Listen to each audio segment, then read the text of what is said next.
Всем привет, меня зовут Леша Свиридов, и я специалист по длинному мечу. Фехтую на этом оружии уже более 5 лет и последние 2 года занимаюсь его преподаванием. Сегодня мы посмотрим на одну из самых иконических дуэлей в Звездных войнах и объясню, почему на самом деле Вейдер победил буквально за первые 10 секунд боя. Оба бойца встают в позицию «Железная дверь». Это самая популярная позиция в современном длинном мече. Она позволяет хорошо контролировать дистанцию с соперником, и в случае чего ее можно быстро перевести в любую защиту. Первая фраза: атака в маску от синего, защита, ответ в защиту от красного. Видно, что это своеобразный разведывательный раунд. То есть бойцы не столько хотят ударить друг по другу, а понять, что второй человек напротив будет делать. Почему Вейдер делает защиту и ответ с одной руки? Скорее всего, как актеру, так и персонажу мешаются вот эти огромные варежки. Чтобы выполнить пятую защиту с 2 рук в длинном мече, вам нужно эти руки перекрестить. Даже в современном снаряжении есть подобная проблема. Именно поэтому в длинном мече обычно люди защищаются 6-й защитой, а не 5-й. Люк делает классическую ошибку новичка. Попробовали пробить в маску, не получилось, получили защиту-ответ. Ну попробуем пробить в маску еще раз, со 2-го раза точно-то получится. Хочу сакцентировать на этом моменте особое внимание. Даже отталкивая Люка одной рукой, Вейдер все равно умудрился его вытолкать. Такой прием называется выталкивание. Либо Вейдер чудовищно силен и весит под центнер, либо у Люка большие проблемы с балансом. Так что в принципе этот сход мог стать для бойца в синем последним. Также не забываем, что бойца в синем для победы устраивает любое попадание в любую зону. Руки, ноги, корпус, голова. А вот у Вейдера стоит более сложная техническая задача. Он должен обезоружить соперника. А это самые сложные приемы в фехтовании. К тому же обычно приемы обезоруживания подразумевают захват за клинок соперника, который невозможен со световым мечом по понятным причинам. Также мы видим у Люка базовые фехтовальные косяки. Он начинает сначала замахиваться, потом идти, а потом уже делать действия оружием. В то время как у Вейдера движение начинается с оружия. Очень круто, что следующий сход они начинают с подбора дистанции. Чем ближе мы к сопернику, тем наша атака будет быстрее. Соответственно, перед атакой хотелось бы подобрать для нее оптимальную дистанцию. И Вейдеру опять мешаются его перчатки, из-за чего первую защиту приходится брать не с 2 рук, а с 1 руки. Начинается рубка в защите-ответе, которая заканчивается опять же выталкиванием. Дальше отличная сцена. Взаимный обмен колкостями, и после фразы идет удар в ногу. Ну и я придумал, как описать, насколько этот удар не любят. Для названия ударов в немецкой традиции обычно используется слово «хау». То есть «обер-хау» — удар сверху, «миттель-хау» — горизонтальный удар, «цвер-хау» — пресекающий удар, «цорн-хау» — гневный удар и так далее. По аналогии, в современной российской хеме придумали для этого удара еще одно название. Произносить я его, конечно же, не буду, потому что тогда мне YouTube, скорее всего, порежет видосик. Поэтому чуть-чуть переиначу это название. Слово, запрещенное на Твиче, «хау». Ответ от Вейдера же очень интересный. Это обезоруживание с завязыванием клинка. В основном это сабельная техника, на длинном мече это практически никогда не работает. Но в данном случае Люк выпустил меч и оставил его в одной руке. А Вейдер за счет соединения повернул его руку против поворота суставов. Из-за того, что Люк находился на земле, он не мог просто разорвать дистанцию и восстановить позицию руки.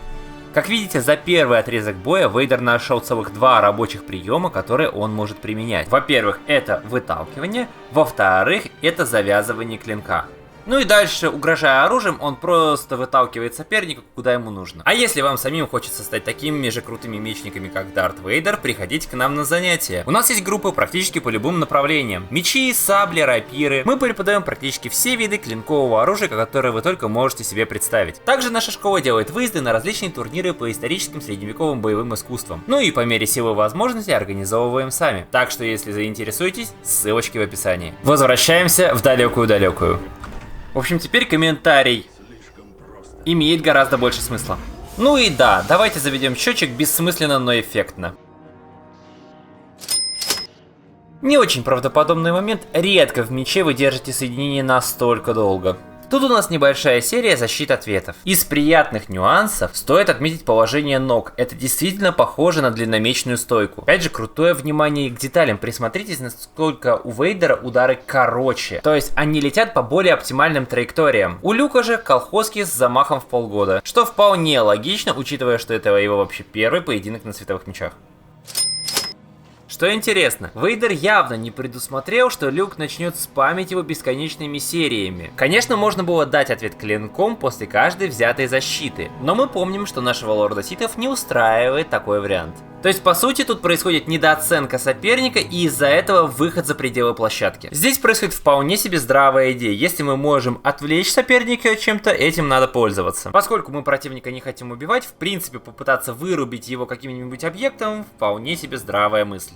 Ну и он начинает атаку под отвлекающий фактор. А вот в этом моменте прекрасно абсолютно все. Тактически это является большой серией защиты ответов. Очень хочется отметить работу ногами. То есть актеры не просто стоят на месте и рубятся, а они еще перемещаются. То есть делают шаги назад при защите и шаги вперед при атаке. Прям посмотрите на ноги, они постоянно в движении. Также мечом не просто бьют куда попало, а в открытые сектора, то есть те сектора, где нет меча. Дальше Люк выполняет завязывание оружия, которое подсмотрел ранее у самого Вейдера. Обратите внимание, куда он смотрит. Чуть-чуть расфокусированный взгляд в центр мишени. И вот эти удары уже контролируют центральную линию, то есть не дают дать по себе обоюдку. Например, клинок в центре, руки слева. Клинок в центре, руки справа. То есть видно, если в первом раунде Люк вообще не понимал, что делать, то тут он здорово раскликался. На самом деле, типичная ситуация на турнирах, когда первый бой ты вообще не понимаешь, что делаешь, а потом ко второму, третьему бою уже просыпаешься. И тут Вейдер видит, что сопротивление возросло, и надо сразу же рвать дистанцию и пытаться пробовать какие-то другие способы. Ну и скорее всего попадание в окно — это тут форс-мажор, он явно этого не планировал. А вот на следующей площадке очень мало места. А мы уже помним, что у Вейдера хорошо работают выталкивания. То есть по сути все эти удары — это сетап для инициации борьбы в клинче.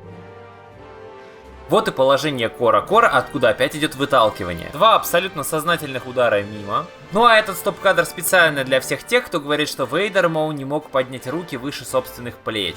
Опять же, инициация положения Кора-Кор. В чем отличие от стандартных голливудских столкновений клинков? Тут бойцы соприкоснулись практически руками, и за счет давления они не дают друг другу ударить мечом. Также эта ситуация быстро разрешилась толчком. Кстати, отличная иллюстрация новых правил, что такое толчок, а не выталкивание. Толчок — кратковременное воздействие, которое приводит к разрыву дистанции. Выталкивание — долговременное действие, которое не приводит к разрыву дистанции. Может привести к падению или выходу за ресталище. Дальше небольшая рубка в защите-ответе. Два промаха от красного, возможно, намеренно. Но вторым промахом синий эффективно воспользовался, дав ответ в плечо. Так подсесть под атаку возможно, могу даже футажик приложить. Но это крайне сложно сделать намеренно.